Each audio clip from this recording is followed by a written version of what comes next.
ఎంజీఆర్ తర్వాత విజయ్ తలపతి చరిత్ర సృష్టించాడు. పార్టీ పెట్టిన తర్వాత వచ్చిన తొలి అసెంబ్లీ ఎన్నికల్లోనే విజయం సాధించాడు.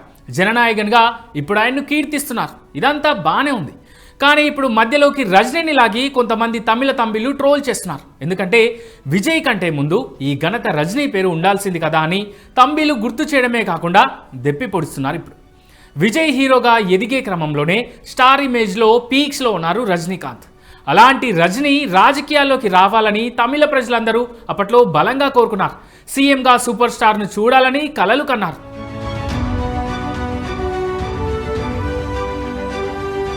కానీ రజనీకాంత్ ఏమో నిర్ణయం తీసుకోలేకపోయారు.